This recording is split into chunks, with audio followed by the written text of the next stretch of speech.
Laida Ekomisija. Labas rytas, Radijas 9 klausytojai. Su jumis vėl laida Ekomisija ir aš Simona. Tęsėme atsinaujinančios energetikos temą. Šiandieną kalbėsime apie geoterminę energetiką.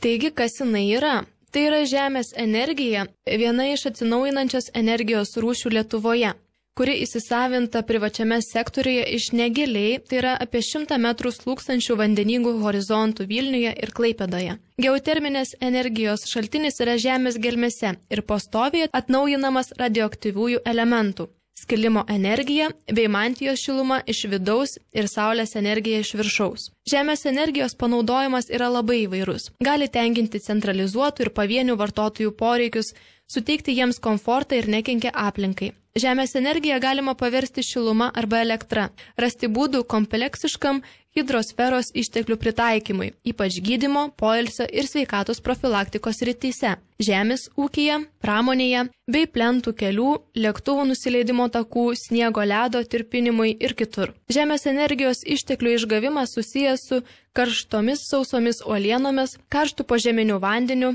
žemos temperatūros požeminiu ir gruntiniu vandeniu bei gruntu. Geoterminės energijos pagrindinis privalumas yra tas, kad ji palyginus su kitais energijos gavybos būdais yra švari ir saugi. Taip pat tai atsinaujinanti energijos rūšis. Kaip pagrindinis energijos nešiklis, tai yra šilumnešis, yra vanduo, jis gali būti panaudotas vėl ir vėl. Šios energijos rūšies gavybai nereikalingos ypatingos ar besikeičiančios klimatinės sąlygos. Energijos gavyba gali vykti visą parą. Yra keletas ir trūkumų. Geoterminės jėgainės gali turėti įtaką seisminiam stabilumui, ypatingai tokiose vietose, kai injekuojamas vanduo į įkaitusias uolienas arba kai vandens juose nebuvo. Taip pat geoterminės jėgainės vis tiek išmeta anglies dioksido ir azoto oksido dujas, tiesa labai mažą kiekį, bei reikalingos specialios geologinės sąlygos, kad būtų įmanoma įrengti ekonomiškai efektyvią elektros jėgainę. Na, o dabar pasiklausykime Vytauto Švanio paskaitos apie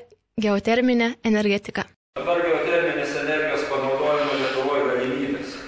Geoterminė energija yra tai ta visa energija, kuri yra žemiau žemės paviršiaus.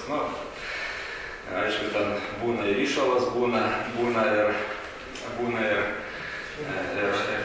šalta, bet jeigu pažiūrėsim kažkur 1,5 metro gylį, temperatūra beveik būna pastovi apie 8 laipsnius.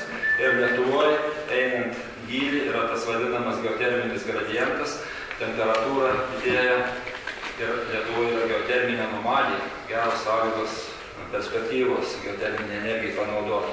Šiaip tas geoterminis gradientas yra 3 laipsniai per 100 metrų padidėjimas, tai kilometrą būna 30 laipsnių. Lietuvoje kilometrė, čia pajūrio zonai, yra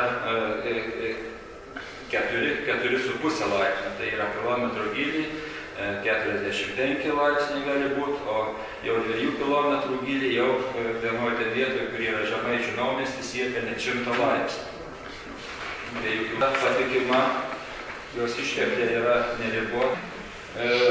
Yra išlaidos, aišku, investicijos yra gana didokos šiuo metu, bet jos vertė, jeigu daryti elektros energiją šilumai, kad ji yra, kaip sako, gyvybinga, rodo instaliuota šilumos siurbliai, buitiniai tie, kur stato gyventojai. Švedijoje yra remiama, Vokietijoje yra remiamas tas dalykas, Lietuvoje yra neremiama. Aišku, kada Švedijoje remiama, tie siurbliai ateina iš Vokietijos ir iš Švedijos truputį brangesni, žmonėms iš karto pabrangsta. Ir Lietuvoje jau instaliuota yra 8 metais, čia per 3 metus šitų šilumos siurblių 10 kW ir 31 MW energijos, tai čia yra visas poreikis vasaros metu šilumos. Čia investicijos truputį parodytos per didelis yra, per 10 kW galios siurblių. Ir čia ta pati, kad ji yra patikima ta ir jos savybė tokia. Gali energijos, jeigu mes naudojam karštą vandenį, labai karštą Jį faktiškai mes paėmam, mums labai mažą dalį sudaro elektros. Išgauti kažkiek reikia tą vandenį iš gelmių. Bet jį, šitą geoterminę energiją, eina ant taupymų. Jį paprastai sudaro kažkokį tai procentą, yra reikalinga kažkokia tai geoterminiai mūsų 40% yra geoterminės energijos dalis, kur mes tiekiam į Klaipėdą šilumą, po šilumoje 40% yra geoterminė dalis, 60% yra deginama dujos. Dujos yra reikalingos procesui tiesiog, kadangi yra žema temperatūrinis vanduo, šilumos siurblių veikimui reikalinga energija. Bet jeigu panaudosim biokurą, faktiškai 100% energijos į Klaipėdą iš atsinaujinančių išteklių. Dabar jeigu buitinis šitas siurblys, kur žmonės išgrėžia gręžinį, arba ten įmeta į prūdą vamzdelius, arba ten išvedžioja 1,5 metrų gylį. Jo efektyvumas naudingo veikimo koeficientas yra 4-5. Reiškia, tas žmogus pagamina energijos, sunaudoja, tai yra energijos 5-4 kartus daugiau negu sunaudoja. Tai yra elektra sudaro kažkur, čia bus apie 20%, 25%, visa kita energija bus iš to šilumos, žemės šilumos. Ir čia mes turim reikalą su labai ryškiu energijos taupimu. Tiesiog elektros darom vėjo jėgainės, mes gaminam, tai vartojimą didinam. Čia yra mažinamas elektros vartojimas, geoterminės energijos sąskaita. Ir jeigu mes turim, kaip vakarų Lietuvoje, čia prie Kretingos, Klaipėdoj, čia aukštesnės temperatūros, užtenka tą vandenį perleisti per šilumokaitį ir mes galim iš karto siūsti į tinklus ir šildyti namus. Potencialiai geoterminės energijos kiekis sausumoje yra potencialiai panaudojimas 2000 zetačiaurių. Jūs galite įsivaizduoti, vienas namas sklype, jis apsirūpina energiją laisvai. Čia yra iš paviršiaus, bet jeigu mes naudosim gilesnius sluoksnius, tai yra gaunasi, kad energijos tiesiog yra neįsiminami dalykai, tie resursai ir tik naudojam. Kaip dabar mes atrodėme 7 metais, mes naudojam gamtinių dujų 77%, 78% šilumos gamybai, biokuro 16%, dabar atrodo šiek tiek daugiau, bet nelabai daugiau, mazutas kitas kuras. Švedai iš biokuro atsinaujinančių energijos išteklių 52%, iš šilumos siurblių 11%, iš deginimo atliekų 12%. Čia deginimos atliekos Baltijos jūroje nebegalima žuvies valgyti, čia problema. Čia Europos žemėlapis 5 km gylyje kokią temperatūrą. Lietuvoje 5 km gylyje yra kristalinis fundamentas, tai mes turim ten temperatūrą siekiančią pajūrį 200 laipsnių, kas leidžia laisvai daryti, gaminti elektros energiją. Dabar elektros energija jau Vokietijoje gaminama net prie 50 geoterminė elektros energija, net prie 57 laipsnių yra naudojamas specialus lengvai garuojantis skystis, reikalingas elektros energijai, kad suktų turbinę garas, kur naudojama miestų gyvenviečių šildymas, elektros gamyba, šiltnamio apšildymas, žuvininkystė, žuvivaisa, balneologija, spa. Čia yra pas mus tas gilesnių sluoksnių vanduo yra druskingas, turi daug mineralų įvairių, visame dėlėje valentelė ir jį galima naudoti ir gydomaisiais tikslais, balneologija ir taip toliau, bet kažkaip niekas tuo neužsijama. Ir kaip sakiau, vienintelė energijos rūšis, kuri yra kol kas valstybės neremiama, nedotuojama. Buvo pastatyta buitiniai šilumos siurbliai nedotuojami, buvo pastatyta vienintelė geoterminė jėgainė Klaipėdoje. Čia yra tie panaudojimo būdai. Žema seklioji, tokia vidutinio seklumo ir gilioji ta geotermija. 80 laipsnių, pavyzdžiui, temperatūros, kas ką mes turim pajūrį, nes laisvai galim padaryti šiluminę jėgainę, pavyzdžiui, Kretingos aprūpinimui užtenka 2 gręžinių.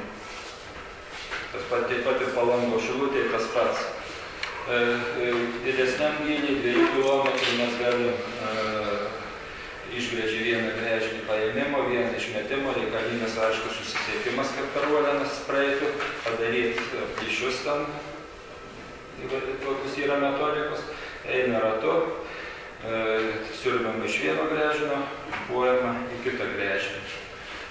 Iš to vandens paimama šiluma, perduodama į tinklus ar perduodama į turbiną. Jeigu turbina, tai dalis lieka šilumai, galima šildyti dar ir miestus. Geoterminė Klaipėdos jėgainė dirba apatinio Levono sluoksnyje, temperatūra 38 laipsnių.